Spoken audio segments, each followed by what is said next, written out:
안녕하세요. 재테크 강사로 활동하고 있는 지산튜브의 팬더입니다. 지산튜브는 모두가 부동산으로 행복해지는 그날까지 열심히 달리도록 하겠습니다. 요즘 지식산업세타가 불장입니다. 특히 지난해에는 분양가가 무섭게 올라갔고 그 흐름은 올해도 이어지고 있습니다. 그럼 왜 이렇게 지식산업센터가 불장인지 그 이유에 대해서 오늘 알아보도록 하겠습니다. 자, 그 첫 번째가 부동산 규제 강화입니다.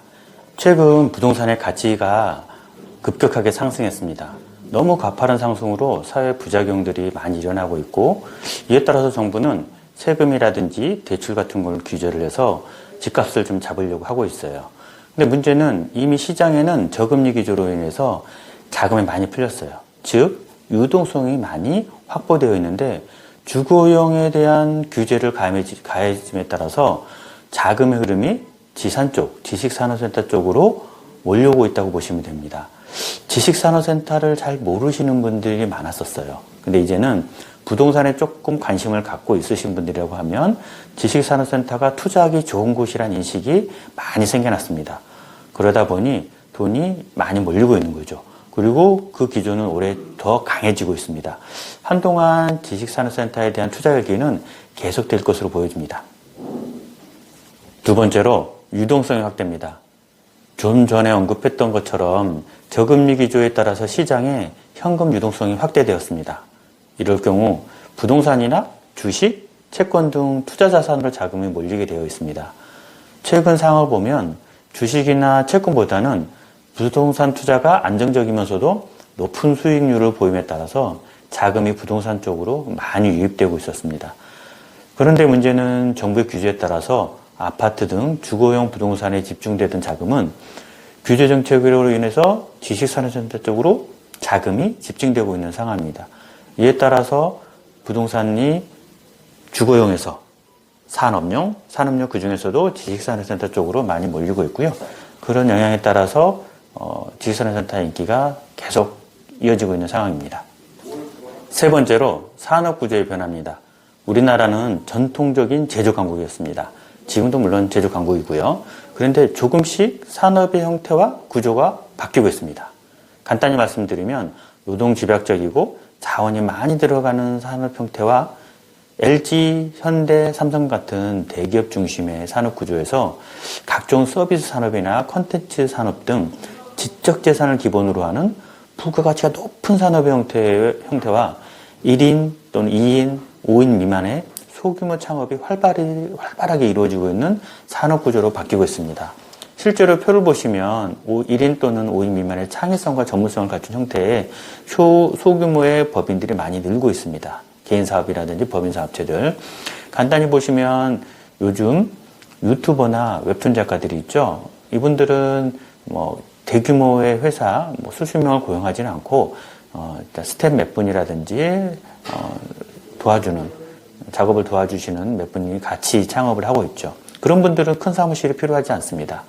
기존의 산업 형태에서 보면 상당히 독특한 산업이 크게 형성되고 있다고 생각하시면 될 듯합니다.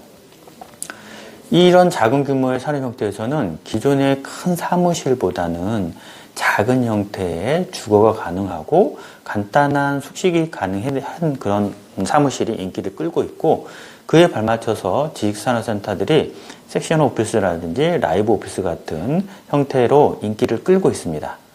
아마 이런 산업 구조가 형태와 구조들이 당분간은 유지될 것으로 보여서 지식산업센터의 인기는 꾸준히 이어질 것으로 보여집니다.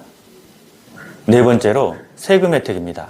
지식산업센터는 세 가지의 세금이 있습니다. 취득세, 재산세, 법인세가 있습니다. 개인 사업자와 법인 사업자가 조금 다릅니다. 개인은 취득세와 재산세 감면 혜택이 있는데 취득세는 50%, 재산세는 37.5%가 감면됩니다. 취득세가 4.6%니까 2.3%만 납부하시면 됩니다.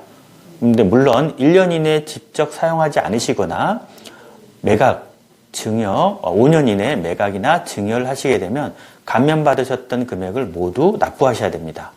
법인은 조금 복잡합니다. 과밀 억제 권역과 성장 관리 권역이라는 게 있습니다. 쉽게 말씀을 드리면 과밀 억제 권역은 이미 인구가 포화 상태라고 생각하시면 돼요. 수도권의 대부분이 과밀 억제 권역입니다. 과밀 억제 권역에서 지식산업센터 입주 가능 업종에서 5년 이상 업력이 있으셔야 되고, 또 직접 입주해서 사용하셔야지만 취득세 감면 혜택이 있습니다. 법인세는 과밀 억제 권역에서 비과밀 억제 권역의 지식산업센터로 이전할 경우 4년간 100%, 2년간 50%의 법인세 절감 효과가 있습니다. 사업이 잘 되셔가지고 법인세가 급격하게 늘어난 기업 같은 경우는 이전을 고려해 보시는 게 현명한 선택일 수도 있습니다. 마지막으로 재산세도 5년간 실사용할 경우는 37.5%의 감면 혜택이 있습니다. 조심하셔야 될 것은 과밀 억제권역에 소지하는 지식산업센터, 지산 불가능 업종의 법인이 과밀 억제권역의 지식산업센터를 분양받을 경우나 5년 이하의 업력을 가진 법인은 9.4%의 중과세된 취득세를 내셔야 합니다. 꼭 주의하셔야 됩니다. 다섯 번째로 낮은 진입장벽입니다. 아파트 한 채를 사려고 하면 기본적으로 부동산의 가치가 상승함에 따라서 정부 규제가 있죠. 대출이 40% 미만밖에 나오지 않습니다. 그래서 자기 자본이 많이 들어가게 돼요. 또한 종부세 같은 세금도 부담스럽죠. 그런데 지식산업센터는 10%만 있으면 일단 청약이 가능해요. 즉 투자가 가능하다는 거죠. 중도금 대출도 80%, 많게는 90%까지 나오는 경우도 있기 때문에 조금의 시드머니만 있다고 하면 투자해서 임대인의 지위를 가질 수 있는 거죠. 대단히 매력적이죠. 또 유지비 또한 저렴합니다. 보통의 오피스 사무실은 관리비가 평당 10,000원에서 20,000원 정도예요. 하지만 지산은 평당 5,000원 미만이 대부분입니다. 이만큼 차이가 많이 나기 때문에 지산에 입주하려고 하시는 대표님들이 많아지고 있습니다. 오늘 왜 지식산업센터가 인기가 있는지 알아봤습니다. 지식산업센터가 투자처로 인기가 많아진 이유는 시장의 흐름과 부동산 규제, 정부의 산업구조 변화에 많은 투자가 합쳐진 결과물입니다. 아직까지도 지식산업센터를 잘 모르시는 분들이 많습니다. 많이 찾아보시고 현장을 직접 방문해서 시대의 흐름에 따라서 성공하는 투자자가 되시기를 바랍니다. 모두가 부동산으로 행복해지는 그날까지 지산튜브가 함께 하겠습니다. 구독과 좋아요는 제게 큰 힘이 됩니다. 감사합니다.